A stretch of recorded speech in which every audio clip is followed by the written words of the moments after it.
Good morning. I'm excited to have this opportunity this morning to share with you a bit about a subject and a topic I've been thinking on for some number of years and actually studying on it as well. It's my goal to leave you with a nugget or two that you'll be able to take away and use for your own benefit on your own journey of success, and hopefully share with others as you help them on their journey of success.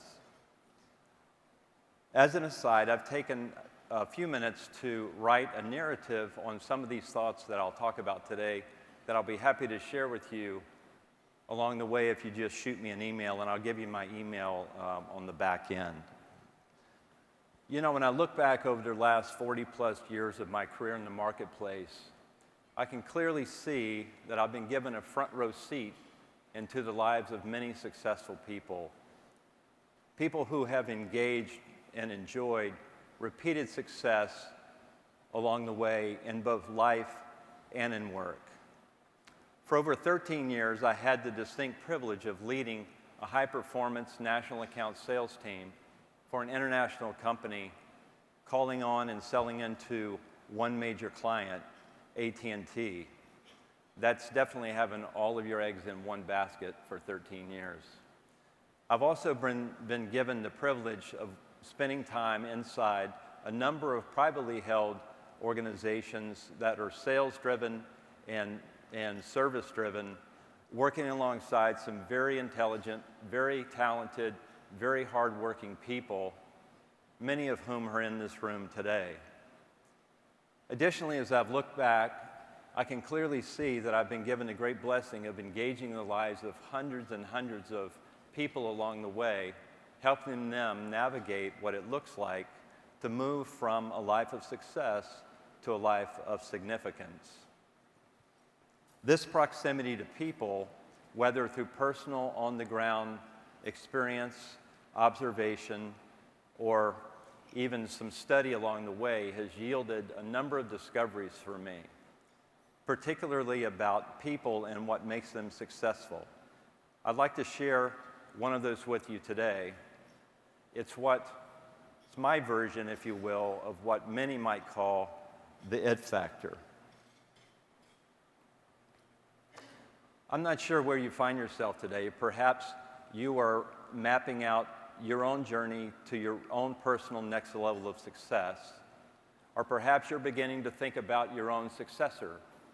Or perhaps, as we heard yesterday, you're beginning to look for a mentee that you might be mentoring over the years to come. Regardless of where you find yourself today, let me ask you to lean in with me as we take a deeper dive and look at this thing we call the it factor.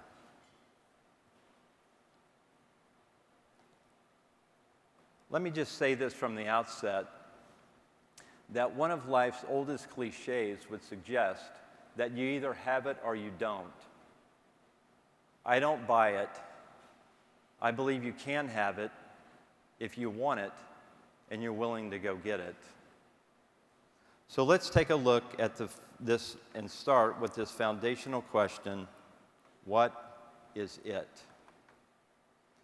As I've noted, I've spent a lot of time thinking on this over the years. And from my vantage point, the best definition for the it factor is the common threads or characteristics of a person who both has and lives a successful life.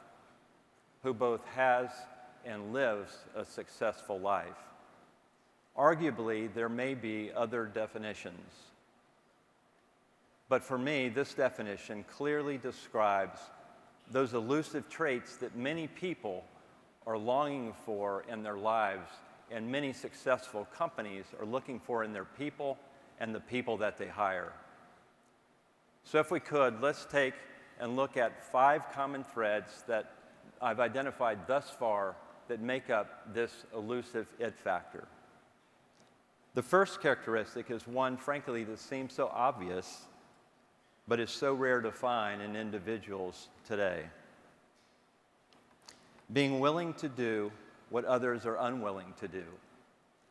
Albert Gray was an insurance industry titan who is renowned for his prolific success as a life insurance sales agent and sales trainer. For over 30 years of his success, Mr. Gray had the privilege of mentoring, developing, and observing hundreds upon hundreds upon hundreds of next generation and next level life insurance professionals. Here's an observation that he made in a paper that he wrote in 1940 entitled The Common Denominator of Success. The secret of success of every man who has ever been successful lies in the fact that he formed the habit of doing things that failures don't like to do. Cultivating this characteristic is being able to push beyond one's natural instincts in order to apply the discipline needed to form the habit of doing what you simply don't want to do. Can anyone say cold calling? It's having true grit. It's the epitome of hard work. It is having the fortitude to face the natural forces that work against you. It is having the ability and possessing the ability to go against the norm, to swim against the tide of mediocrity and even predictability. To me, it's choosing to take the road less traveled. Here's some of the benefits that others will recognize in you that come from living out this characteristic. You will be set apart, and as Heath likes to say, in a world of sameness. You will be seen as one who thinks, sees, and acts differently than the rest. And you will lead the herd of followers behind as you choose to do the hard work, as you enjoy the fruits of your hard work and labor that others simply will choose not to pursue. This, I would suggest, will be one of your strongest advantages over a career. So for a lot of the young folks and the next generation, think about that. The hard work is what will become the very thing that will make you distinctive over the years to come.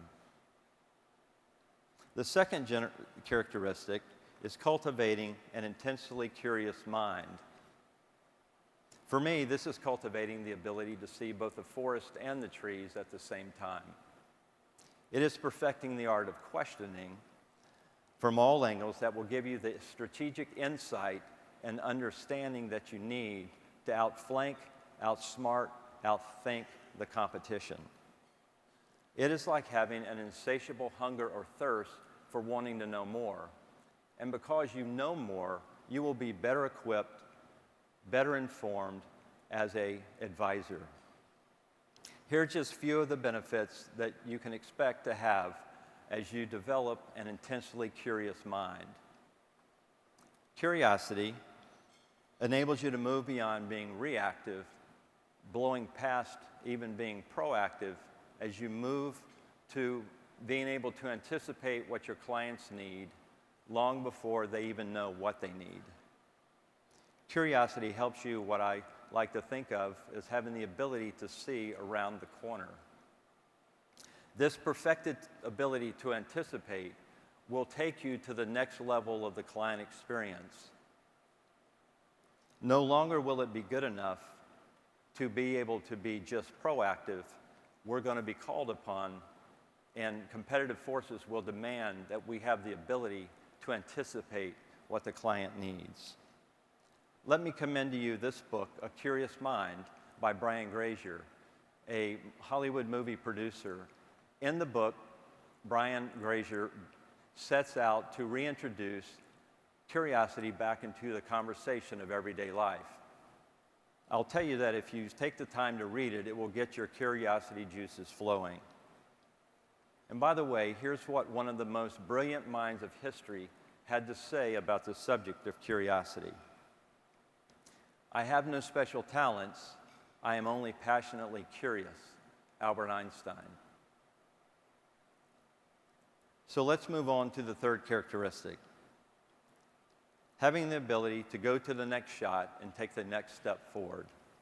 Put simply, this characteristic is possessing the ability to forget what lies behind as you press on to what lies ahead. Let me give you an example from my son Chris's junior in college golfing days. Chris's golfing mentor drilled into his head that whether you shoot a hole-in-one or on a hole or a quadruple bogey, just go to the next shot as you maintain a steady, positive, emotional balance looking forward simply to the next shot. Though we always want to consider ways to improve in the face of any defeat, and we certainly want to take time to enjoy our successes, how many times do we find ourselves paralyzed to move as we dive into and get captivated by the doldrums of what went wrong, or we simply think that this must be as good as it gets? Here are just two of the benefits that come as you apply this ability to forget and press forward. You and your success will no longer be constrained by what might have been. You will look forward to the what could be of life. You will give yourself an emotional raise as you buy back energy wasted on things out of your control. You will gain back what I like to think of as emotion share and mind share. Perhaps the simplicity of what this characteristic looks like is best summed up in this quote from our founder, and come to think of it, another brilliant mind. It is what it is, just accept it and move on. Now, when I asked Jon if I could use that quote and attribute it to him, he wanted to know first if I was going to use it at his funeral. So moving on, that's probably the only laugh I'm going to get, but it's on you, so that's good. So moving on to the fourth characteristic, maintaining a growing awareness of your emotional intelligence, or EQ. The study of emotional intelligence became quite popular when Time magazine published a cover story entitled "What's Your EQ?" in October 1995. The magazine captivated the attention of many readers with this subtitle from the cover: "It's not your IQ, it's not even a number, but emotional intelligence may be the best predictor of success in life, redefining what it means to be smart." In its most simplistic form, EQ is the ability to identify emotions and understand emotions in yourself and others, and your ability to use this awareness to modify your behavior and influence the relationships around you. There are four components of EQ that are described in this book: self-awareness, self-management, social awareness, and relationship management. Much like the other characteristics we discussed thus far, EQ is something that can be developed and can be improved upon over time. So what can you hope to gain from cultivating and dialing in on your EQ? You will become even more attentive to the emotional pulse of any given client situation. As such, you will further separate yourself from the competition. You will put yourself in a greater position to win at both life and work. This book, Emotional Intelligence 2.0, is a great resource to learn more about how to develop your EQ. In the book, there's a test that you can take on the front end, read the book, retake the test on the back end, and chart your improvement.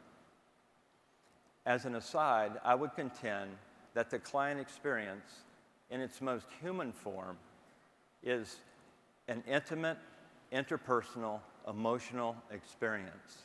And keeping it that way will go a long way to fending off any technology disruptors that might come upon us. We talk about often that we give our clients peace of mind.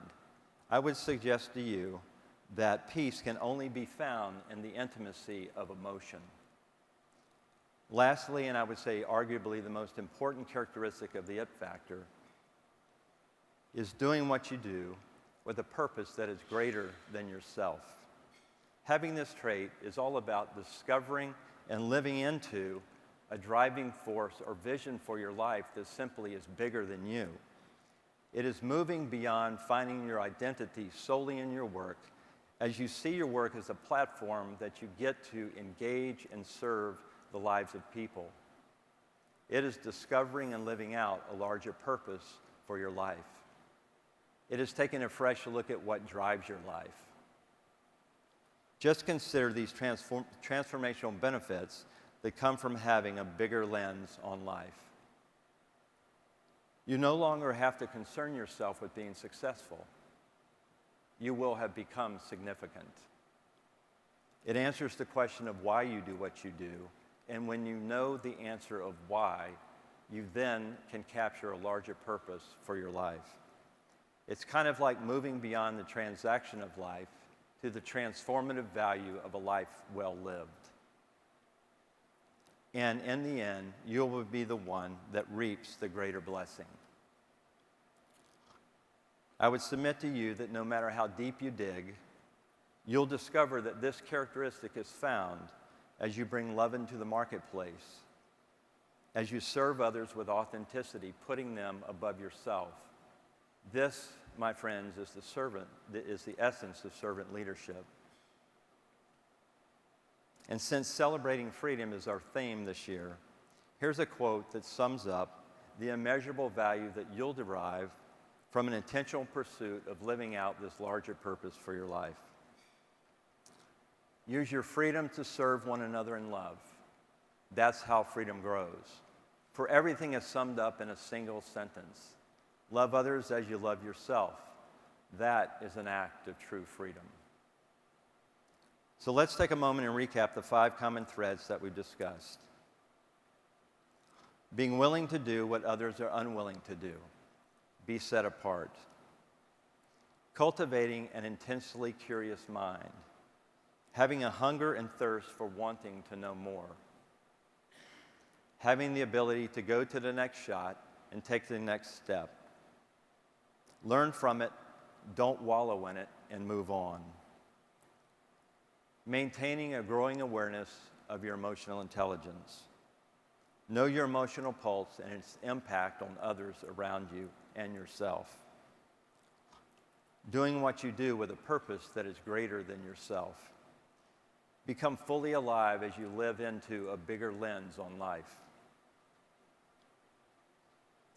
So as a reminder, these characteristics can be cultivated and developed if done so with great intentionality. For sure, there are likely other characteristics or threads that you've seen in yourself or you've seen in others along the way. If so, I would love to know about those and share them with your other partners as well. As mentioned earlier, I've written more on these in a narrative that I'll be happy to share with you if you'll just email me at this email address here. And if you're wondering where to start, here's a challenge. Take out your business card. Go ahead. If you have a business card, take your business card out.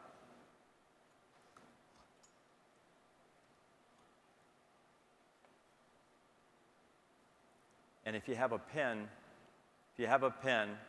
scratch through your title.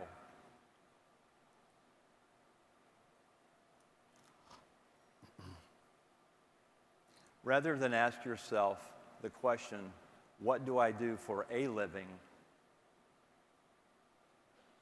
Find the power that's found in removing one simple one-letter word and ask yourself, what do I do for living?